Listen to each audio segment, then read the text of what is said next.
Saya berdoa saudara diberkati dengan pujian yang sudah dinyanyikan tadi. Untuk menyambut firman Tuhan, mari semua kita semua berdoa bersama-sama supaya Roh Kudus memberikan pencerahan bagi kita untuk kita bisa memahami, mengerti kebenaran firman Tuhan. Sama-sama kita berdoa.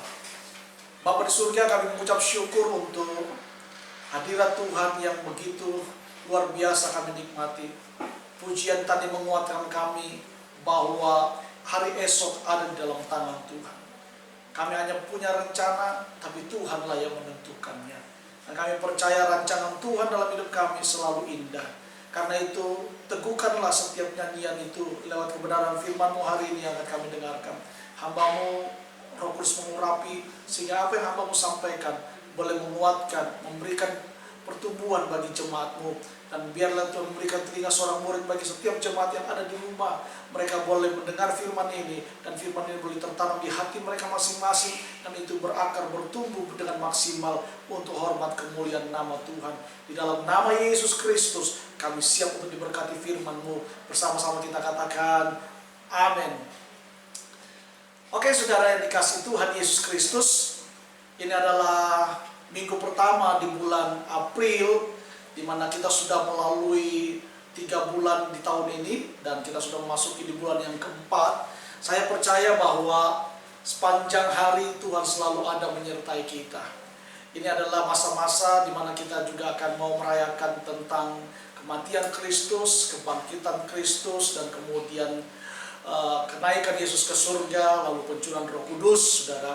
Nanti tanggal 10 kalau memang sudah diizinkan kepada kita gereja-gereja untuk bisa beribadah di gedung-gedung pertemuan, kita bisa berkumpul tanggal 10 merayakan Jumat Agung di BOB. Tapi nanti kita akan informasikan kalau memang sudah boleh diizinkan untuk kita bisa berkumpul bersama-sama. Saudara yang dikasihi oleh Tuhan, hari ini saya akan memberikan tema khotbah saya adalah mengenal Allah. Mengenal Allah. Saudara yang dikasihi dalam Tuhan, di dalam kehidupan kita sebagai orang Kristen, kita perlu mengenal siapa itu Allah kita. Dan saya percaya yang Tuhan mau dalam hidup kita bukanlah cuma sekedar kita tahu Dia, tetapi lebih daripada itu adalah kita mengenal siapa Dia. Dan karena itu saudara, untuk itu kita membuka firman Tuhan di dalam kitab Daniel pasal yang ke-11 ayat 31 sampai dengan ayat 32. Ini yang menjadi dasar kita hari ini. Kitab Daniel pasal 11 ayat 31 dan 32, saya bacakan demikian firman Tuhan. Tentaranya akan muncul, mereka akan menajiskan tempat kudus benteng itu, menghapuskan korban sehari-hari, dan menegakkan kekejian yang membinasakan. Dan orang-orang yang berlaku fasik terhadap perjanjian akan dibujuknya sampai murtad dengan kata-kata licin. Tetapi umat yang mengenal Allahnya akan tetap kuat dan akan bertindak. Saudara, saya ulangi di ayat yang 32 bagian B dikatakan, tetapi umat yang mengenal Allahnya akan tetap kuat dan bertindak. Saudara, penting sekali untuk kita mengenal Allah. Mengapa? Karena firman Tuhan berkata begini, orang yang mengenal Allah, dia akan tetap kuat dan akan bertindak. Saudaraku yang dikasihi Tuhan, hari-hari ini gereja-gereja, bahkan umat Tuhan, dunia sedang digoncangkan dengan banyak hal. Belum lagi bencana, belum lagi peperangan, dan hari-hari ini kita semua dunia digoncangkan dengan wabah yang namanya COVID-19 atau virus corona, saudara. Ini adalah wabah yang sangat meresahkan, dan sampai hari ini kita masih dalam masa-masa untuk kita memutus mata rantai daripada virus ini dengan kita ada di rumah selama 14 hari. Dan saya berdoa supaya saudara badai ini tetap cepat berlalu dan kita bisa melakukan aktivitas kita. Saudara yang dikasihi dalam Tuhan, Alkitab berkata bahwa umat yang mengenal Allahnya, dia akan tetap kuat dan bertindak. Kuat dan bertindak. Saudara, Allah mau dalam hidup kita sebagai orang-orang percaya, kita menjadi anak-anak Tuhan yang kuat di dalam Dia, bertindak di dalam Dia dengan kekuatan yang Tuhan berikan bagi kita. Nah saudara, ayat pertama, ayat 31 di situ dikatakan bahwa tentaranya akan muncul. Siapa itu tentaranya? Tentaranya di sini adalah, saudaraku, iblis, kuasa kegelapan, orang-orang kuat, penguasa dunia ini. Dikatakan iblis atau penguasa dunia ini, mereka akan muncul, mereka akan menajiskan tempat kudus benteng itu, lalu menghapus korban sehari-hari dan menegakkan kekejian yang membinasakan. Ada 3 pekerjaan iblis yang kita bisa lihat di dalam konteks kita hari ini dari pembacaan kita. Yang pertama di situ dikatakan bahwa iblis itu yang pertama pekerjaannya menajiskan tempat kudus Tuhan. Saudara, berbicara tempat kudus Tuhan itu bukan berbicara gedung gereja. Berbicara tempat kudus Tuhan bukan berbicara tentang bangunan gereja, tapi berbicara tempat kudus Tuhan itu adalah pribadi-pribadi kita. Alkitab berkata bahwa tidak tahukah kamu bahwa tubuhmu adalah bait Allah dan Roh Kudus Allah tinggal di dalam kamu. Saudara-saudara dan saya ini adalah tempat kudus Tuhan, bait kudus Tuhan. Dan saudaraku, iblis hari-hari ini mau merusak hidup kita. Anak-anak Tuhan hari-hari ini berusaha untuk dihancurkan. Lewat berbagai macam persoalan, lewat berbagai macam penyakit, anak-anak Tuhan mulai dihancurkan kepercayaannya kepada Tuhan, mulai dinajiskan tempat kudusnya Allah dalam hidup kita. Saudara, saya mau beritahu kepada saudara, Allah bertakhta itu di dalam hidup kita. Wahyu pasal 2 dikatakan ayat yang ke-20, lihat aku berdiri di depan pintu, barang siapa yang membukakan pintu bagiku, aku akan masuk dan duduk makan sehidangan dengan dia. Saudara, Tuhan itu bertakhta di dalam hati kita. Dan saudara dan saya, hati kita ini adalah tempat kudus Tuhan. Hidup saudara dan saya ini adalah tempat kudus Tuhan. Dan karena itu saudara, mari kita menjaga hidup kita ini untuk selalu mengundang Tuhan dalam hidup ini. Menyertakan Tuhan dalam hidup ini. Menjaga hidup kita untuk selalu berjalan di dalam kebenaran Tuhan. Galatia pasal yang ke-5 berkata, barang siapa dipimpin oleh Roh Allah, maka dia harus menjauhi segala keinginan-keinginan daging. Dia harus menjauhi segala perbuatan-perbuatan daging. Supaya apa? Supaya dia tetap berkenan kepada Allah. Bahkan dalam kitab Roma pasal 8 dikatakan, barang siapa yang dipimpin oleh Roh Allah, maka dia adalah anak-anak Allah. Jadi saudaraku yang dikasih dalam Tuhan, bukti bahwa kita adalah anak-anak Allah adalah kita dipimpin oleh Roh Kudus. Kita dipimpin oleh Roh Allah. Karena itu, saudaraku, mari kita menjaga hidup kita. Dan iblis hari-hari ini sedang menajiskan tempat kudus Tuhan. Kita berada di Papua. Papua ini adalah tanah Injil, saudara. Dan saya berdoa supaya bukan cuma sekedar nama saja yang dikatakan tanah Injil, tetapi benar-benar setiap orang yang ada di tanah ini, mereka bertemu dengan Injil yang sejati, yaitu pribadi Yesus sendiri. Dan kita berdoa supaya orang-orang yang ada di tanah ini, mereka benar-benar menghidupi kebenaran Tuhan, menghidupi Injil Tuhan. Sebab apa saudara? Orang yang hidup dalam kebenaran, pasti mereka akan dimerdekakan. Sebab Alkitab berkata, jikalau kebenaran itu ada dalam hidupmu, maka kebenaran itu yang akan memimpin engkau dalam kebenaran. Saudara yang dikasihi Tuhan, menajiskan tempat kudus Allah ini adalah pekerjaan iblis. Bagaimana iblis menajiskan tempat kudus Allah? Dengan cara dia membujuk kita untuk kita masuk dalam dosa, meninggalkan kembali kehidupan kebenaran Tuhan, kembali kepada kehidupan yang lama. Alkitab berkata, apabila kau sudah mengenal kasih karunia Allah, namun kau kembali dan kau meninggalkan kasih karunia Allah, maka tidak ada kesempatan lagi untuk saudara bisa mengalami kasih karunia Allah. Saudara, Yesus Tuhan mati buat saudara dan saya. Dan di atas kayu salib dia mati sungguh-sungguh, bukan setengah mati, saudara. Dia mati 100% untuk dosa saudara dan dosa saya. Karena itu mari kita menguduskan hidup kita dan kita memuliakan Tuhan lewat hidup kita. Alkitab berkata di dalam Roma pasal yang ke-12 ayat 1, persembahkanlah tubuhmu sebagai persembahan yang kudus dan yang berkenan kepada Allah. Itu adalah ibadahmu yang sejati. Ketika hidup kita berkenan kepada Allah, hidup kita dipersembahkan untuk memuliakan Allah, kita hidup di dalam kekudusan Allah, saya percaya hidup kita akan diberkati oleh Tuhan. Yang kedua, saudaraku, apa yang dilakukan oleh iblis? Yang pertama, dia menajiskan tempat kudus Tuhan, yaitu saudara dan saya diusahakan oleh iblis untuk kembali kepada dosa yang lama, kembali kepada kehidupan yang lama, supaya kita kehilangan kasih karunia. Tapi saya mau beritahu kepada saudara, tinggalkan dosa saudara, hidup dalam kekudusan Tuhan, maka kasih karunia Allah itu akan melimpah dalam hidup saudara. Yang kedua, di sini dikatakan bahwa iblis itu menghapus korban sehari-hari. Apa itu korban sehari-hari? Korban sehari-hari itu berbicara mengenai saat teduh kita dengan Tuhan, saudara. Korban sehari-hari itu berbicara waktu-waktu komunikasi kita dengan Tuhan. Komunikasi kita dalam berdoa, komunikasi kita dalam membaca firman Tuhan. Inilah waktu-waktu yang harusnya kita berikan kepada Tuhan. Jangan sampai iblis menghapus korban sehari-hari kita. Saya mau beritahu kepada saudara, sebenarnya dalam hidup kita seringkali kita menganggap kalau kita nggak punya uang itu masalah, kalau kita punya penyakit itu masalah, kalau kita punya pergumulan yang berat itu masalah. Saudara, saya mau beritahu kepada saudara bahwa kadang-kadang apa yang menjadi masalah buat kita belum tentu masalah buat Allah. Tapi kadang-kadang yang menjadi masalah buat Allah, kita menganggap itu bukan masalah buat kita. Saya kasih contoh, saudara. Bagi kita, kalau kita nggak punya uang itu masalah, bukan? Kalau kita misalnya terikat dengan satu dosa, bagi kita itu masalah. Tapi saya beritahu kepada saudara, bagi Tuhan itu bukan masalah. Tapi apa yang menjadi masalah bagi Tuhan, kadang-kadang kita menganggap itu tidak masalah. Kita menganggap kalau kita nggak baca Alkitab itu nggak masalah. Kita menganggap kalau kita nggak berdoa pada waktu pagi, kalau kita nggak menyembah Tuhan, kita nggak memuji Tuhan, bagi kita itu bukan masalah. Saudara, keliru, saudara.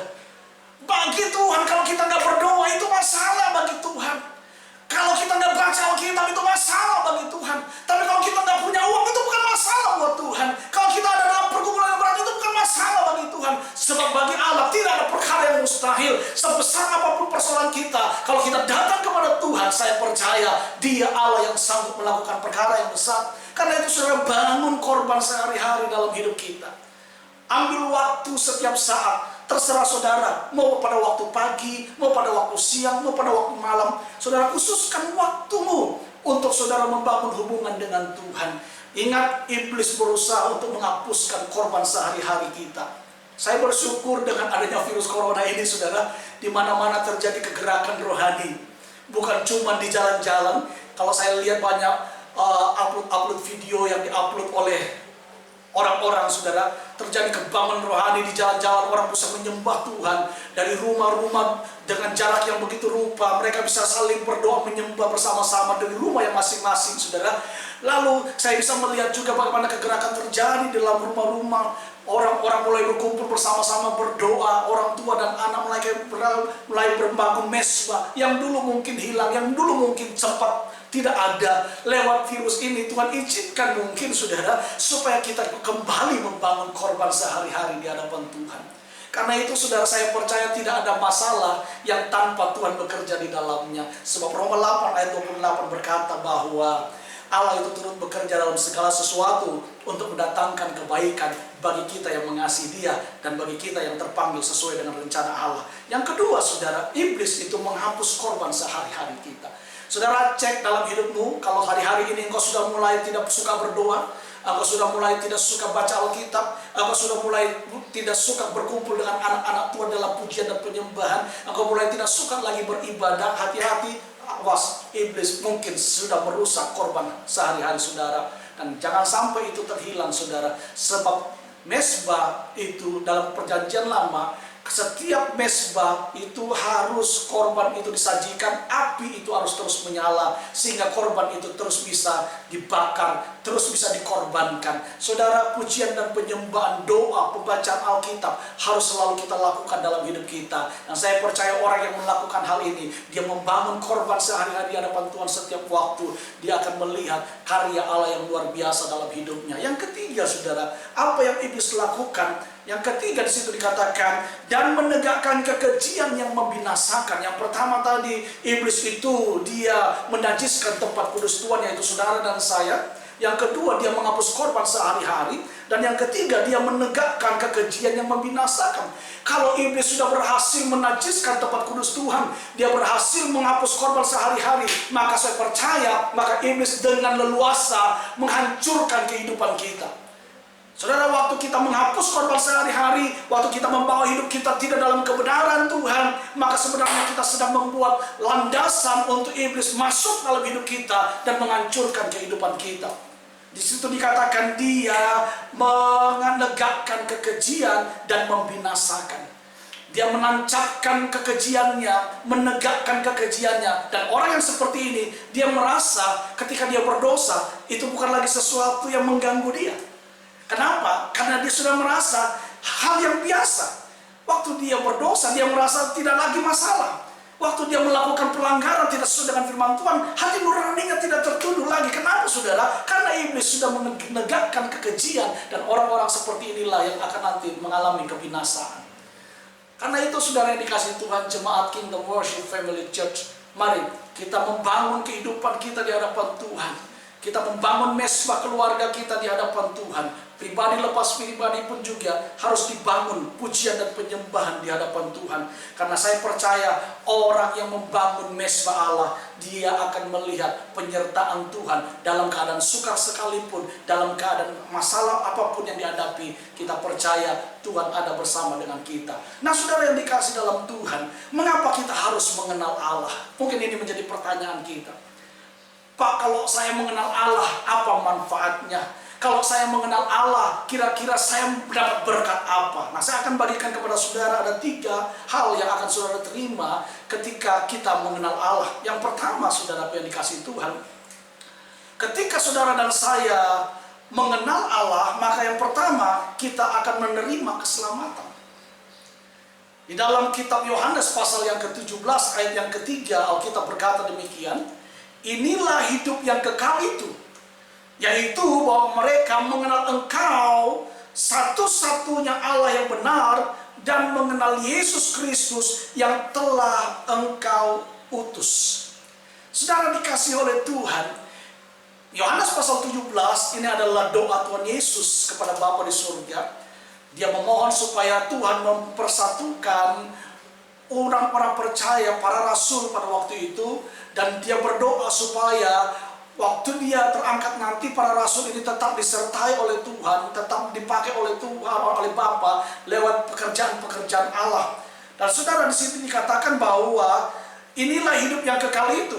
Yesus berkata, yaitu bahwa mereka mengenal Engkau, mengenal Bapa, satu-satunya Allah yang benar, dan mengenal Yesus Kristus yang telah Engkau utus. Saudara, jadi kalau kita mengenal Allah, kita akan menerima kehidupan yang kekal. Kenapa? Karena hanya jalan keselamatan itu cuma ada di dalam Yesus Kristus Tuhan. Ada banyak jalan menuju ke Roma katanya saudara, tapi hanya satu jalan yang menuju kepada keselamatan.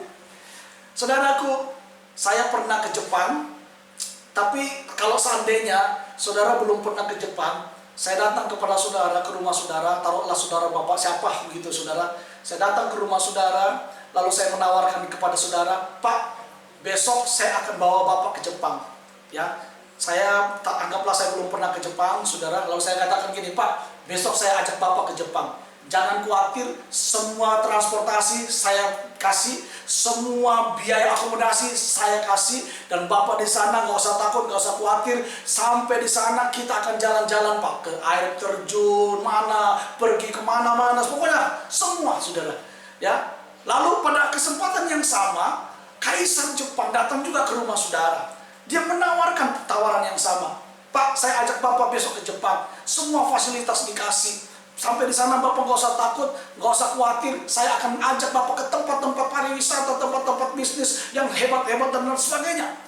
Nah, menurut saudara, kira-kira saudara mengikut tawaran yang mana, saudara? Ikut tawaran saya atau ikut tawaran Kaisar Jepang? Tentu saudara akan mengikut tawaran Kaisar Jepang, saudara ya. Kenapa? Karena dia adalah orang yang memang menguasai Jepang. Dia orang berasal dari Jepang, dia tahu jalan ke Jepang, dan dia pernah ke Jepang, pernah tahu Jepang. Dan saya ini cuman nggak pernah tahu, mungkin cuma sekali saya ke sana. Dan saudara pasti saudara akan memilih Kaisar Jepang. Sama, Yesus berkata di dalam Yohanes pasal yang ke-14 ayat yang ke-6, Akulah jalan kebenaran dan hidup. Barang siapa yang percaya kepada dia, dia akan menerima keselamatan. Saudara, Yesus berkata, Akulah jalan kebenaran dan hidup. Kenapa Yesus berkata akulah jalan dan kebenaran dan hidup? Karena yang pertama, Yesus itu berasal dari surga. Yang kedua, Yesus itu tahu jalan ke surga. Dan yang ketiga, Yesus itu pemilik surga. Dan saya percaya sama dengan Kaisar Jepang, saudara tidak akan pernah tersesat, saudara tidak akan pernah keliru, saudara tidak akan pernah salah dalam melangkah ke Jepang. Karena apa? Kaisar Jepang, pemilik Jepang, dia berasal dari Jepang, dia tahu jalan ke Jepang. Sama saudara, Yesus berkata, akulah jalan kebenaran dan hidup. Tidak ada orang yang bisa sampai kepada Bapa kalau tidak melalui dia.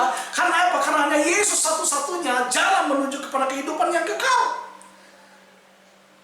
Karena itu kalau saudara percaya kepada Yesus, saudara tidak akan binasa.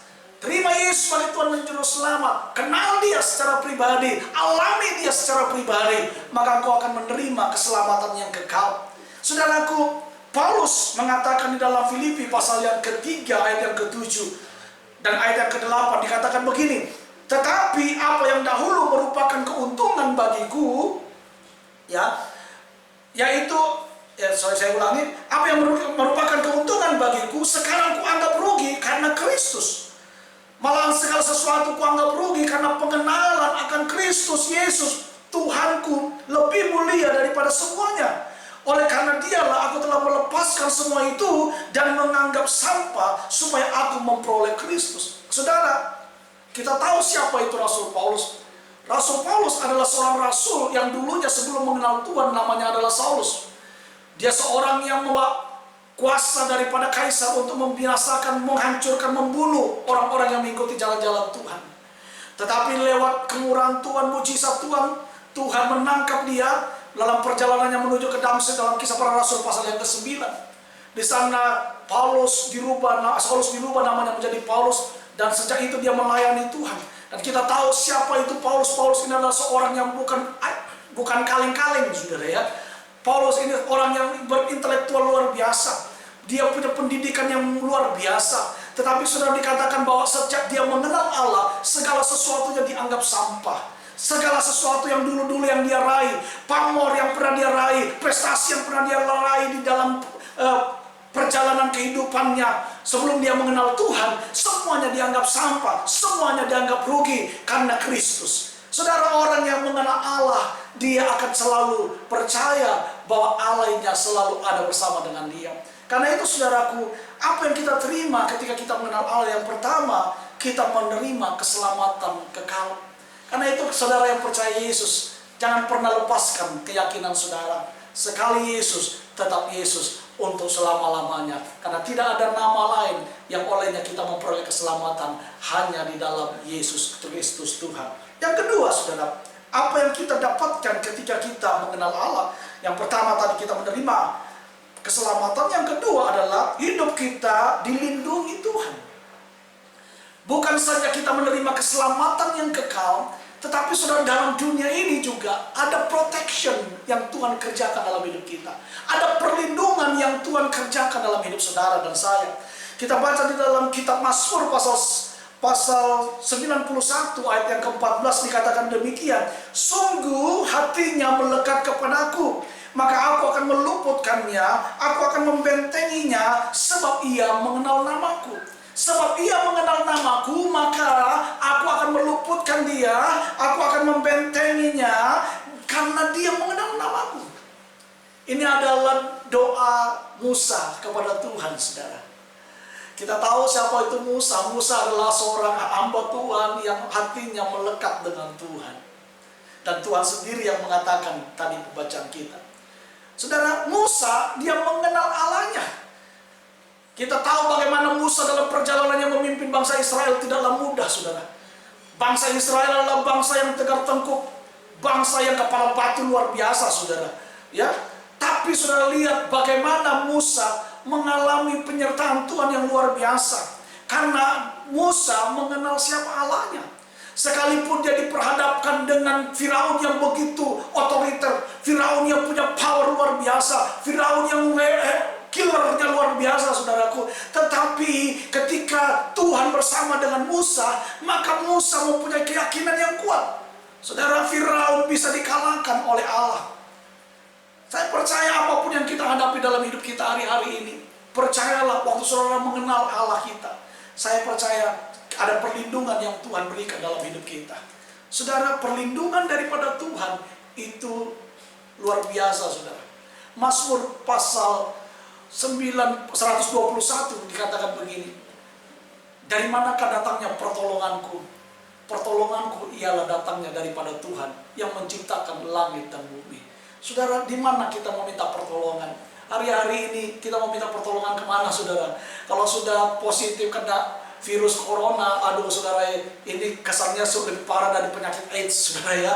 Sampai ada hal-hal yang wabahnya luar biasa, sampai ada beberapa di daerah-daerah yang begitu sudah meninggal karena positif kena virus ini, disuruh nggak boleh dikubur di kampung mereka, nggak boleh dikubur di daerah mereka. Aduh saudara, mereka rasa tertolak sekali. Sebenarnya virus ini tidak terlalu bermasalah, saudara. Ini baru virus corona, saudara. Dan saya percaya dunia ini akan banyak lagi tantangan yang luar biasa.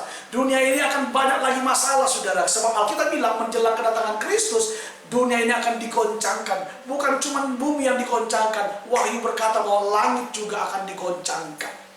Nah, saya percaya segala sesuatu akan digoncangkan. bisnis ekonomi digoncangkan, politik dunia ini akan digoncangkan, kesehatan manusia akan digoncangkan, ekonomi akan digoncangkan, semua akan digoncangkan.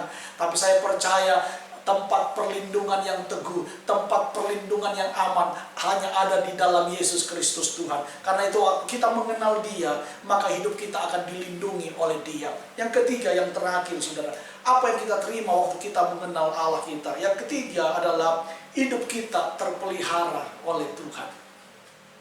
Matius pasal 6 ayat 31 dikatakan sampai ayat 34, demikian firman Tuhan. Sebab itu janganlah kamu khawatir dan berkata, apakah yang akan kami makan? Apakah yang akan kami minum? Apakah yang akan kami pakai? Saudara, ada banyak orang hari-hari ini khawatir. Mereka sudah mulai khawatir, aduh penghasilan per hari sudah gak masuk, biasanya dapat per hari per minggu sekian.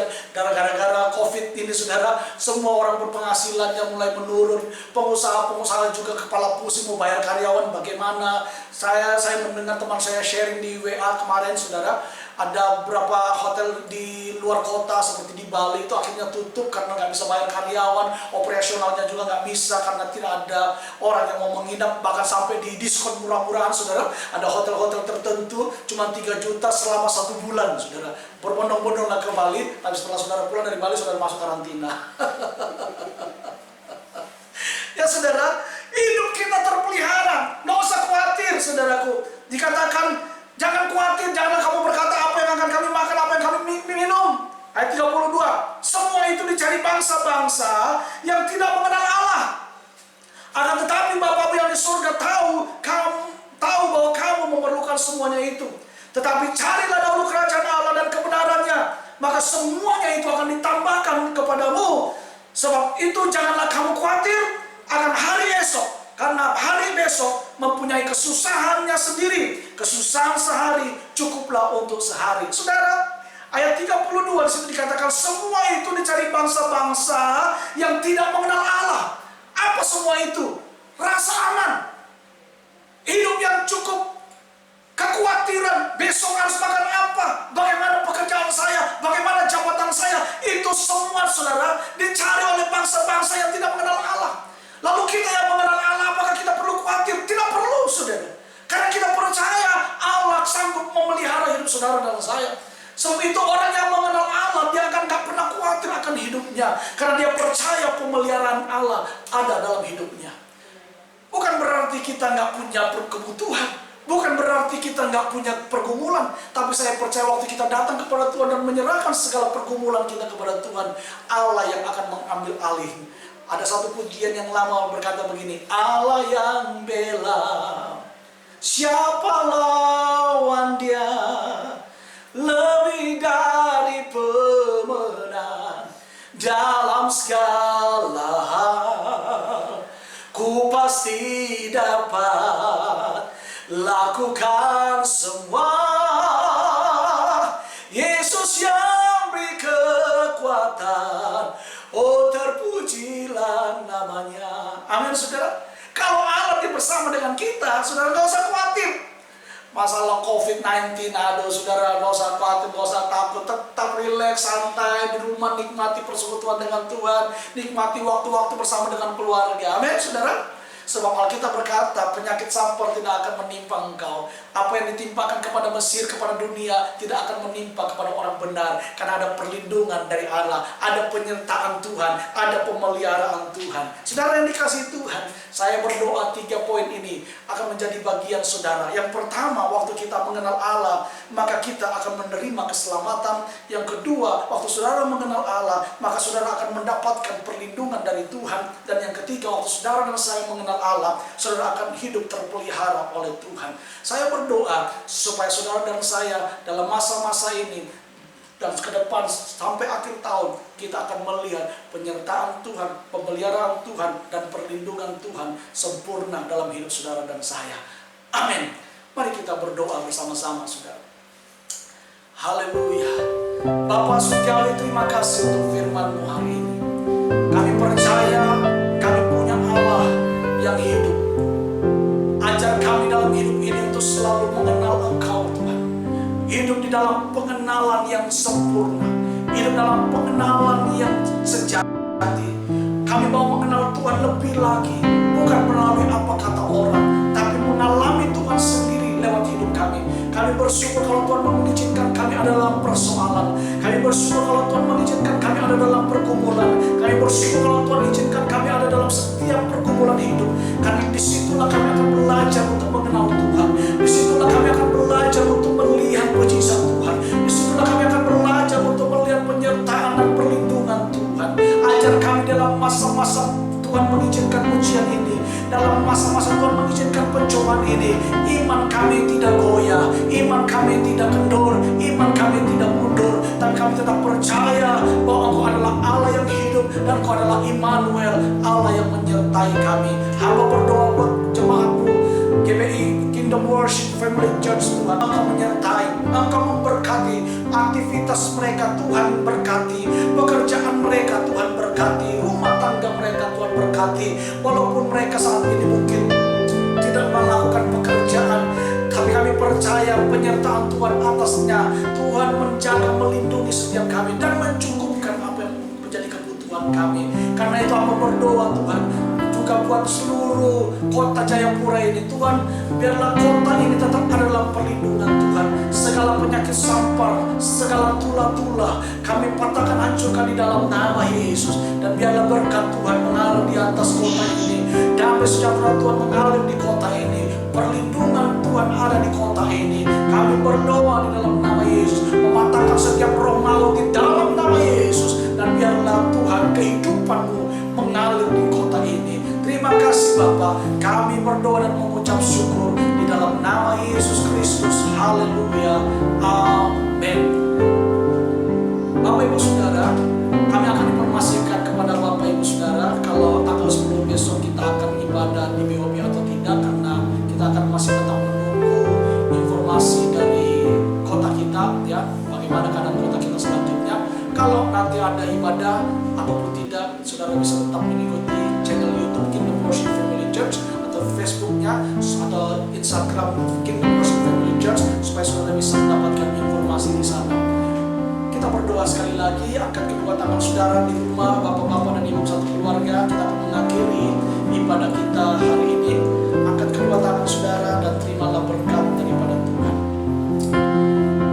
Di dalam nama Bapa, Anak dan Roh Kudus, terimalah berkat daripadanya, kasih karunia Allah yang melampaui segala akal dan pikiran, berkat daripada Tuhan Yesus Kristus, penyertaan dari Roh Kudus selalu ada, tinggal dalam kehidupan keluargamu, menyertai keluar masuk pintu rumahmu, menyertai keluargamu, menyertai usaha pekerjaanmu, menyertai pendidikanmu, menyertai apapun yang kau kerjakan, mulai hari ini sampai Maranatha, hingga Yesus Kristus datang pada kali yang kedua, mengangkat saudara dan saya saleh-salehnya untuk masuk dalam pesta perkawinan anak domba Allah dan memerintah bersama dengan Dia sampai selama-lamanya. Kita yang sudah berkemenangan dan percaya bersama katakan amin. Selamat berhari Minggu, Tuhan Yesus memberkati kita semua.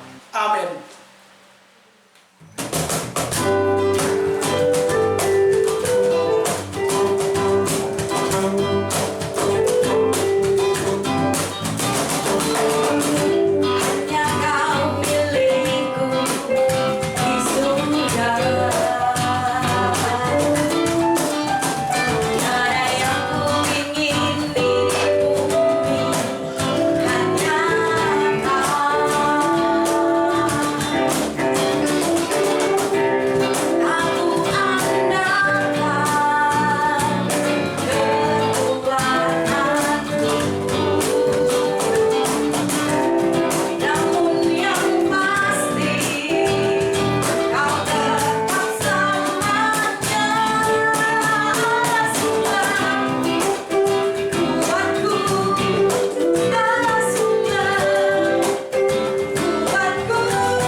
kami mengajak Anda untuk dapat bergabung bersama kami di GBI Kingdom Worship Family Church.